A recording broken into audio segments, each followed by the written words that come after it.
এই লেভেলে অ্যাটাক করলে দীপক ঘোষের বইটা ছাপিয়ে বিতরণ হবে। আমি ওনাকে সাবধান করছি, দীপক ঘোষের বইটা আমরা ছাপিয়ে বিতরণ করব। না, মহিলাদের অপমান করছে, কারণ উনি তো সিঁদুর মুছতে ভালোবাসেন। হরগোবিন্দ দাস, চন্দন দাসের সিঁদুর তো উনি মুছেছেন, উনার মেহবুব আলম মুছিয়েছে। স্বাভাবিকভাবে বলবেন মোদিজির সঙ্গে ওনাকে লড়তে হবে না, ওটা আমি লড়ে হারিয়ে দিয়েছি, আবার 26-এ হারাবো। মোদিজির সঙ্গে কি লড়বেন? মোদিজি একটা গঙ্গা, মহাসমুদ্র, আর উনি কালীঘাটের নালা।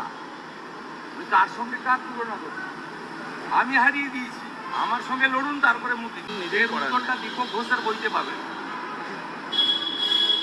এই লেভেলে অ্যাটাক করলে দীপক ঘোষের বইটা ছাপিয়ে বিতরণ হবে। আমি ওনাকে সাবধান করছি, দীপক ঘোষের বইটা আমরা ছাপিয়ে বিতরণ করব। এই লেভেলে নামবেন না। নির্বাচন রাষ্ট্রপতি শাসনে হলে 200 সিটে হারবে, উনি থার্ড হবেন, অন্যরা সেকেন্ড হবে। পাঞ্জাবে কংগ্রেসের যে অবস্থা হয়েছে, ইনার অবস্থা তাই হবে। ভোট হয় নাকি পশ্চিমবঙ্গে? পশ্চিমবঙ্গে ভোট হয়। আজকেও নরেন্দ্র মোদী সবাই আসার সময় কোচবিহারে সীতাই শীতলকুচিতে 25টা বাস ভেঙেছে। ও রাজবংশী সমাজের প্রচুর মানুষ হসপিটালে আহত হয়েছে। ওনার এই গুন্ডাগর্দি বন্ধ। এখানে রাষ্ট্রপতি শাসনে ভোট করুন না। প্রধানমন্ত্রী ফিক্স করে দিয়েছেন এজেন্ডা, পাবলিককেও বলে দিয়েছেন। 7টা বিন্দুর উপরে তিনি বলেছেন, সুশাসনের কথা বলেছেন, সুরক্ষার কথা বলেছেন, বেকারদের দুর্গতি চাকরি চুরির কথা বলেছেন, পুষ্টিকরণের কথা বলেছেন। মালদা মুর্শিদাবাদে যেভাবে ইসলামিক জঙ্গিদের দিয়ে আক্রমণ, তার কথা বলেছেন।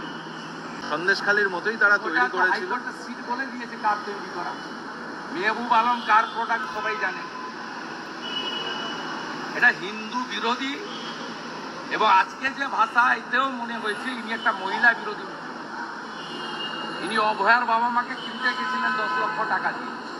তাই নারীত্ব, মায়েদের, বোনেদের, দিদিদের সম্মান এর কাছে কোনো মূল্য নেই। তাই তিনি সিঁদুরের সম্মান বুঝবেন কি করে? এর উত্তর বাংলার লোক দিয়ে দেবে।